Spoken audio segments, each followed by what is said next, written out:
வணக்கம், welcome to the code views. Premiere ரிவ்யூல நம்ம இன்னைக்கு பார்க்க போற படம் விஜய் சேதுபதி, நித்யா மேனன் மற்றும் பலர் நடித்திருக்கும் பசங்க, கதகளி, கடைக்குட்டி சிங்கம் போன்ற வெற்றி படங்களை கொடுத்த பாண்டியராஜோட அடுத்த படைப்பான தலைவன் தலைவி படத்தோட பிரீமியர் ஷோ முடிஞ்சிச்சு. ஸோ இந்த படத்தோட எக்ஸ்க்ளூசிவான ரிவ்யூ ஸ்பாயிலர் ஃப்ரீயா சொல்ல போறோம். படம் எப்படி இருக்கு, கியூக்கா ரிவ்யூக்குள்ள போயிடலாம். படத்தோட பிளாட், அதாவது கதை சுருக்கம் என்னன்னா, விஜய் சேதுபதி ஆகாய வீரன்ற ஒரு பரோட்டா மாஸ்டர் கேரக்டர்ல வராரு. ஸோ நித்யா மேனன் ஒரு மிடில் கிளாஸ் பொண்ணு. இவங்க ரெண்டு பேருக்கும் பாத்தீங்கன்னா கல்யாணம் நடக்குது, குழந்தையும் பிறகுது.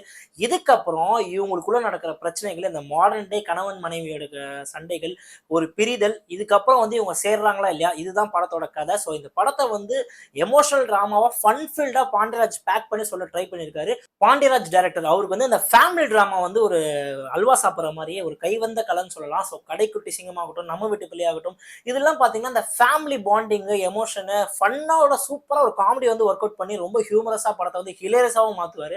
ஸோ அந்த வகையில் இந்த சப்ஜெக்ட், அதாவது நித்யா மேனனுக்கும் விஜய் சேதுபதிக்கும் ஒரு கெமிஸ்ட்ரியும் சரி, லவ்வும் சரி, அந்த ஹியூமரும் சரி சூப்பராக பூந்து விளாண்டுருக்காங்கன்னு சொல்லலாம். ஸோ எல்லாம் படத்தில் பார்த்தீங்கன்னா ஒரு ஜனரஞ்சகமான கூட்டம் இருக்குது. சரவணன் ஆகட்டும், தீபாவாகட்டும், அதே மாதிரி உள்ள இருக்கிற கூட்டங்கள், ரோஷினி ஆகட்டும். ரோஷினிலாம் பார்த்தீங்கன்னா ரொம்ப சர்ப்ரைசிங்காக வந்துட்டு இருக்காங்க.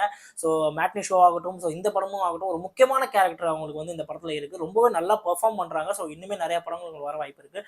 ஸோ படத்தை பொறுத்த வரைக்கும் ஃபர்ஸ்ட் ஆஃப் பார்த்தீங்கன்னா ஃபுல்லாக ஸ்ட்ரெயிட் அந்த ட்ரெய்லரில் பார்த்த மாதிரி தான் உங்களுக்கு straight to the story. So எந்த வித நீங்க ரொம்ப டிஸ்டன்ட் டர்ன்ஸ்லாம் இருக்கும் அந்த மாதிரி ஒரு கதையும் இது கிடையாது. ஸோ ஜாலியா ஒரு ஃபேமிலியோட பாத்தீங்கன்னா நீங்க போனீங்கன்னா ஒரு ஃபர்ஸ்ட் ஆஃப் ரொம்ப ஃபன்னா ஹிலேரியஸா இருக்கும். அந்த கல்யாணம் ஆகுறது சரி, அதுக்கப்புறம் அவங்களுக்கு குழந்தை பிறகுறதும் சரி, அந்த பரோட்டா மாஸ்டர் அந்த பரோட்டா போடுற விதமும் சரி, பரோட்டா எடுத்திருக்க விதமும் சரி, ரொம்பவே பாத்தீங்கன்னா சூப்பரான சினிமாட்டோகிராஃபின்னு சொல்லலாம். ஃபர்ஸ்ட் ஆஃப் ரொம்ப ஃபன் ஃபீல்டான ஒரு ஃபர்ஸ்ட் ஆஃப் பேக்கேஜ். அதாவது பாண்டியராஜ்னாலே ஒரு ஃபேமிலி என்டர்டெய்னர் ஒரு பேக்கேஜ் தான். அந்த வகையில ஃபர்ஸ்ட் ஆஃப்ல என்னென்ன மாதிரி ஃபன் எலமெண்ட்ஸ் வைக்கணும், என்னென்ன கேரக்டர்ஸை உள்ள கொண்டு வந்தா எவ்வளவு அதுக்கு ஒரு மீட்டர் வச்சு, அதுல விஜய் சேதுபதி பாத்தீங்கன்னா இன்னும் ஹியூமரஸா எப்படி எலிவேட் பண்ண முடியும், எல்லாமே பாத்தீங்கன்னா ஒரு other side of Vijay Sethupathi காட்டியிருக்காரு. இன்னுமே ஹியூமரஸான விஜய் சேதுபதி ஒரு சட்டிலான காமெடி பண்றதான் பார்த்திருக்கோம்.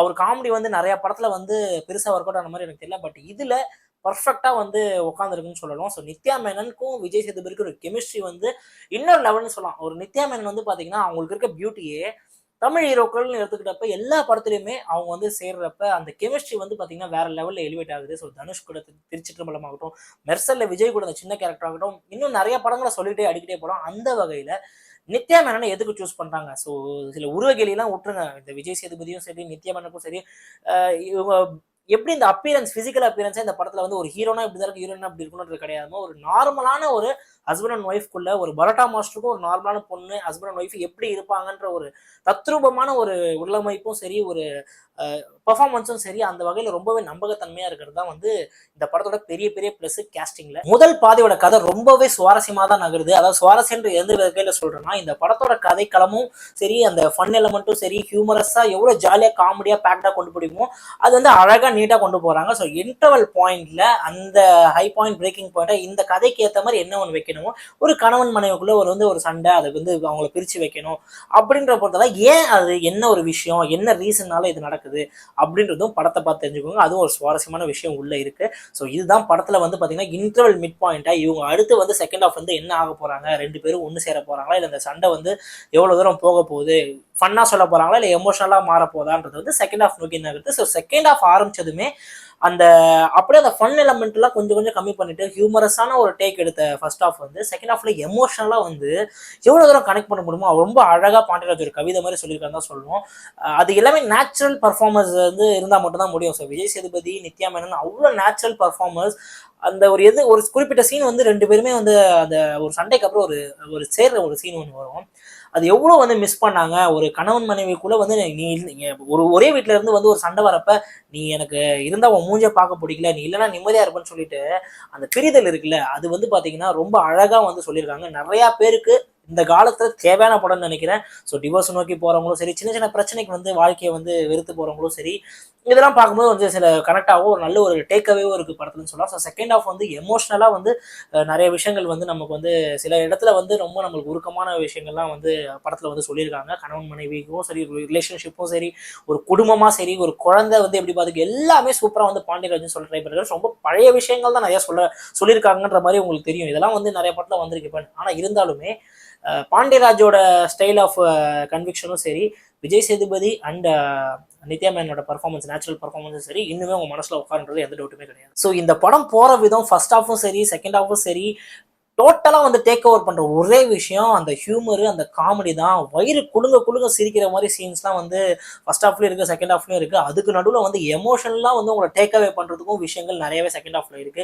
குறிப்பிட்டு சொல்ல போனா அந்த விஜய் சேதுபதி வந்து எப்படி மாட்டிக்கிட்டு நித்யா மேனன்கிட்ட வந்து எப்படி முழிக்கிறாரு, அந்த கல்யாணம் ஆனதுக்கு அப்புறம் வர டிரான்ஸ்ஃபர்மேஷனு, ஸோ எல்லாமே பயங்கரமா ரிலேட் பண்ணிக்க முடியுது. அதாவது வந்து ஒரு குறிப்பிட்ட சீன் வந்து அந்த கோவப்படுற சீன் வந்து பாத்தீங்கன்னா, என்ன நீ கோவப்படுறியானும் போது நம்ம அப்படியே சூப்பரா வந்து அது பர்ஃபார்மன்ஸ்ல வந்து பயங்கரமா வந்து மிரள வைக்கிறாரு. ஸோ விஜய் சேதுபதி ரொம்ப நாள் கழிச்சு இந்த மாதிரி ஒரு படம் வந்து எடுத்தது ரொம்ப ரிஃப்ரெஷிங்காக அவருக்கே இருக்குன்னு நினைக்கிறேன். ஸோ மகாராஜாக்கு அப்புறம் இந்த மாதிரி வந்து ஒரு ஃபேமிலி டேக்அவே படமாக வந்து நிறைய வந்து ஹிட் ஆகுது. 2025 ஃபுல்லாக வந்து நம்ம பார்த்துட்டு இருக்கோம். ஸோ மகாராஜாக்கு அப்புறம் பெரிய லெவலில் வந்து விஜய் சேதுபதிக்கு வந்து நல்ல படங்கள் வந்து அமையல. ஸோ இந்த படம் கண்டிப்பாக ஃபேமிலி வந்து கூட்டமாக வருவாங்கன்றது எந்த டவுட்டுமே கிடையாது. ஸோ ஃபர்ஸ்ட் ஹாஃப் செகண்ட் ஹாஃப்னு ஒரு பேக்டாக வந்து பாண்டியராஜ் வந்து ஒரு ஒரு கமர்ஷியல் மீட்டர் வந்து பயங்கரமா பிடிக்கிறாள். அந்த வகையில இந்த படத்தை வந்து சூப்பரா வந்து பேக்கேஜ் பண்ணிருக்கான்னு தான் சொல்லும். கண்டிப்பா தியேட்டர்ல போய் நீங்க ஜாலியா வயிறு குடுங்க சிரிச்சு ரசிச்சு ஒரு எமோஷனலாகவும் கனெக்ட் ஆகிற ஒரு படமாகவும் இருக்கும். ஒரு டேக் அவேவும் ஒரு ஃபேமிலிக்கு, ஒரு ரிலேஷன்ஷிப்புக்கும் டேக் அவேவும் ஒரு கருத்தும் ஒரு படத்துக்குள்ள இருக்கு. ஸோ இவ்வளவுதான் இந்த படத்தை வந்து ஃபர்ஸ்ட் ஹாஃப் செகண்ட் ஹாஃப்னு போட்டு அலசி ஆராய்ஞ்சு நொங்கு எடுத்து ஒன்றும் பெருசா வந்து பிரோஜனம் கிடையாது. ஏன்னா இந்த படத்தை வந்து ஒரு நார்மல் கமர்ஷியலா ஜாலியா பார்த்துட்டு வர படமா தான் இருக்கணும். ஸோ அந்த வகையில இந்த படத்துல நெகட்டிவே இல்லையா, இந்த படத்துல வந்து ரொம்ப அவ்வளோ சூப்பரா ஆகவும் நல்லா ஒர்க் அவுட் ஆயிருக்குன்னு கேட்டீங்கன்னா அதுவும் கிடையாது. ஸோ பாடல்களை பொறுத்த வரைக்கும் சந்தோஷ் நாராயணன் வந்து அந்த என்னடி சித்திரமே பாடல் வந்து வைரல் ஹிட். அது வந்து ஃபர்ஸ்ட் ஹாஃப்ல சூப்பரா உட்கார வச்சிருக்காரு. அது வந்து ஒரு படத்துக்கு ஒரு பெரிய அடிஷனு. ஸோ பிஜிஎம் வைஸ் பெரிய லெவலில் வந்து சந்தோஷ் நாராயணனுக்கு வேலை வந்து இந்த படத்தில் வந்து கம்மி தான்.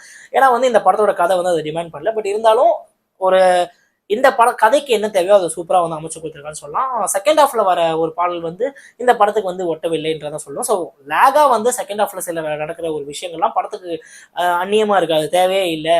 சில விஷயங்கள்லாம் காமெடி வந்து நடக்கணுமேன்ற அந்த ஒரு சீக்வன்ஸ் நடக்கிற விஷயங்கள்லாம் வந்து கொஞ்சம் வந்து தவிர்த்துருக்கலாம். அது வந்து கொஞ்சம் லென்த்தையும் நம்ம சேவ் பண்ணியிருக்கோம். ஸோ பெட்டர்மெண்ட்டா இதெல்லாம் வந்து பண்ணிருக்கலான்றது தான் ஒரே ஒரு ஃபீட்பேக்காக வந்து ஒரு நெகட்டிவாக கிடையாது, இது ஒரு ஃபீட்பேக் தான் படத்தில். பட் அதை பொறுத்து பார்த்தீங்கன்னா இந்த படம் ஃபுல் அண்ட் ஃபுல் வந்து ஒரு என்ஜாயபிளான ரைடு, ஒரு ஜாலியாக போய் பார்த்துட்டு வரலாம். நீங்கள் கண்டிப்பாக ஒரு மிஸ் பண்ணாமல் வந்து இந்த வாரத்துக்கு வந்து நீங்கள் ஃபேமிலியோட ஒரு பார்க்குற படமாக இருக்கும். ஒரு நம்ம எதுக்கு போகிறோம் படத்துக்கு 2.5 மணி நேரம் போய் மறந்துட்டு வரணும், அவ்வளோதான். அதுக்காக தான் போகிறோம். அதுக்கு உண்டான எல்லா எலமெண்ட்டும் இதில் இருக்குது. அவ்வளோ கூட்டம், ஒரு பட்டாளமே இருக்குது. எல்லாருக்கும் ஒரு கேரக்டர், எல்லாமே மேஜராக வந்து காமெடிக்காக தான் யூஸ் பண்ணியிருக்காங்க. ஸோ எமோஷனல் ஆங்கிளில் வந்து விஜய் சேதுபதியும் வந்து நித்யா மேனும் வந்து பூந்து வந்து விளையாட்டுருக்காங்க. கிளைமேக்ஸ் போர்ஷன்லாம் வந்து ரொம்பவே உருக்கமாக வந்து அதே மாதிரி ஃபன்னாகவும் முடிக்கிறாங்க. ஸோ இவ்வளோ தான் இந்த தலைவன் தலைவியோட ஒரு ரிவ்யூ. ஸோ இந்த படத்தை வந்து நீங்கள் நாளைக்கு பார்த்துட்டு இந்த ரிவ்யூ வந்து எனக்கு பிடிச்சிருந்தா தயவுசெய்து சப்ஸ்கிரைப் பண்ணுங்கள், லைக் பண்ணுங்கள். ஸோ கமெண்ட்டில் கழுவி ஊற்றுறவங்க எப்போ போல கழுவி ஊற்றுங்க, அது பிரச்சனையே கிடையாது. So until next review, bye from code.